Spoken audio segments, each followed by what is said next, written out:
कौन कौन सा ऐसा टाइम होता है कि एक बच्चा दिन में उस टाइम पे सिर्फ मदर को ही अपने पास चाहता है और मदर को ही उस टाइम पे ढूंढता है। तो मैं आज आपको 2-4 चीज़ें ऐसी हैं जो कि मैं डेली वे में ये चीज़ देखती हूँ। क्या आपके साथ भी ऐसा होता है?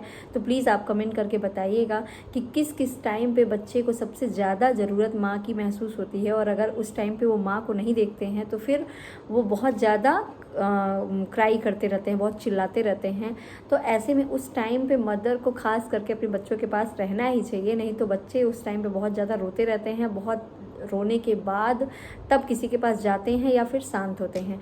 तो कौन कौन से ऐसे टाइम है बच्चों के जिस टाइम पे सिर्फ मदर का ही रहना ज़रूरी है। मदर के ना रहने पे बच्चे बहुत मुश्किल से चुप होते हैं या वो काम करते हैं। तो आज मैं इस बारे में आपसे बात करने वाली हूँ। तो चलिए वीडियो स्टार्ट करते हैं।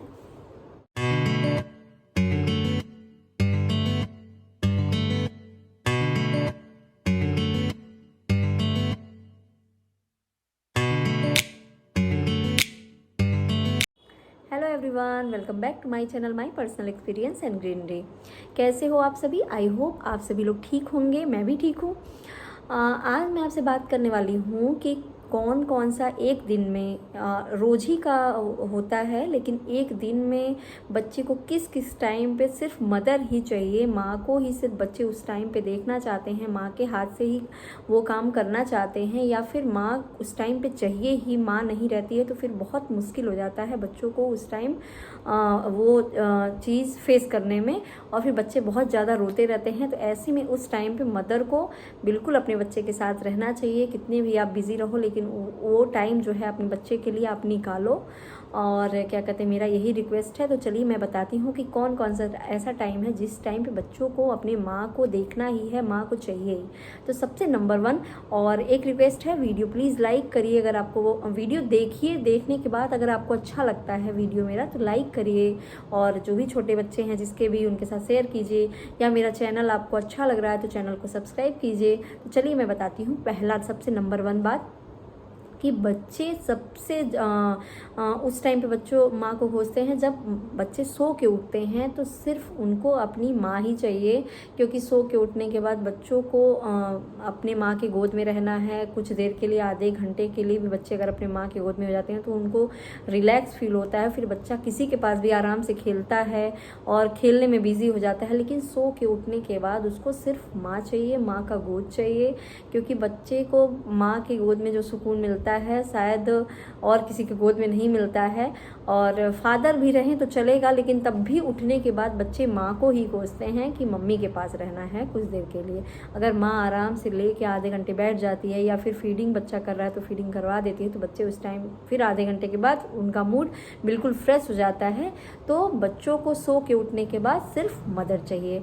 तो आप ऐसे में जब बच्चा सो के उठता है उस टाइम पे टाइम दीजिए बच्चे को, और बच्चे के साथ कम से कम 15-20 मिनट, जितने भी टाइम उसको फ्रेश होने में लगे, टाइम उसका मूड ठीक होने में टाइम लगे, तो उतना टाइम दीजिए बच्चे को। दूसरी चीज़ है, बच्चे को जब खाना खाना रहता है तो बच्चे, बहुत कम ही बच्चे ऐसे होते हैं जो दूसरों के हाथ से, घर में कोई और भी है जो खिला रहा है तो खा लेते हैं, नहीं तो सिर्फ अपने मदर के हाथ से कुछ भी आप खिलाते हो, चाहे वो मोबाइल देख के खाते हो या फिर आप स्टोरी सुना के खिलाते हो, लेकिन बच्चे माँ के ही हाथ से खाना चाहते हैं। और बहुत आसानी से माँ को, जैसे डेली रूटीन होता है ना, वो पता चल जाता है माँ को, ये अच्छे से पता रहता है कि बच्चा मेरा किस तरीके से खाएगा, क्या क्या उसको खाते समय क्या सुनाना है, या फिर पोयम ही कौन सा लगाना है। तो बच्चों को भी अपने माँ के साथ वो चीज़ रेगुलर वे में हो जाता है, और बच्चे उस टाइम पे सिर्फ माँ के हाथ से ही खाना खाना चाहते हैं। और कोई खिलाएगा तो, अगर किसी टाइम पे मान लीजिए मदर नहीं रहती हैं, लेकिन बच्चे बहुत मुश्किल से खाते हैं या फिर खाना खाते ही नहीं हैं, तो ऐसे में खाते टाइम भी आपको बच्चे के लिए अपने टाइम निकालना होगा, और बच्चे आराम से, ताकि बच्चे का पेट भर सके और फिर बच्चा आराम से खेल सके, किसी के साथ भी एंजॉय कर सके। तीसरी चीज़ है, बच्चों को अगर चोट लगती है तो उस टाइम पे बच्चों, थोड़ी सी भी चोट अगर लग जाती है या फिर कहीं गिर जाते हैं, तो उस टाइम पे रोते हुए किसी के पास नहीं जाना है, सिर्फ मम्मा के पास जाना है, सिर्फ माँ के पास जाना है। वो थोड़ी चोट हो या बड़ी चोट हो, लेकिन अगर माँ थोड़ी देर के लिए ले लेती है और कह देती है ठीक हो जाएगा बेटा, ठीक हो जाएगा, या फिर झूठ मूठ का ही जहाँ पे चोट लगा है वहाँ पे 2-4 थप्पड़ लगा देती है उसको, तो ऐसे में बच्चे तुरंत शांत हो जाते हैं और बच्चों का फिर खेलने बोलने में लग जाते हैं। तो जब बच्चों को चोट लगती है उस टाइम पे भी मदर चाहिए। अगर फादर है तो फादर के पास भी बच्चे चले जाते हैं, लेकिन मदर से थोड़ा ज़्यादा ही लगाव बच्चों का हो जाता है, तो मदर उस टाइम पे चोट लगने के टाइम पे भी चाहिए। थोड़े देर के लिए अगर गोद में ले लेती हैं या फिर उस टाइम पे दिलासा दे देती हैं बच्चों को कि अभी उसकी पिटाई करेंगे, ये करेंगे, वो करेंगे, तो बच्चे शांत हो जाते हैं। चौथे नंबर पे है कि बच्चों को सोते टाइम भी माँ ही चाहिए, क्योंकि अगर बच्चा फीडिंग कर रहा है तो फीडिंग करने के साथ साथ वो आराम से सो जाएगा, या फिर माँ को जैसे आइडिया हो जाता है कि बच्चे लोरी सुन के सो रहे हैं, स्टोरी सुन के सो रहा है, या फिर थपकी देने पे सो जा रहा है, या फिर फीडिंग करते करते ही सो जा रहा है, तो ऐसे में सोते टाइम भी बच्चे, माँ जब रहती हैं तो आराम से सो जाता है। तो कोई और सुलाता है तो बच्चे बहुत ज़्यादा सोएंगे भी नहीं, रोते रहेंगे और फिर टाइम लगाएंगे। तो ऐसे में सोते टाइम भी आप अपने बच्चे को टाइम दीजिए।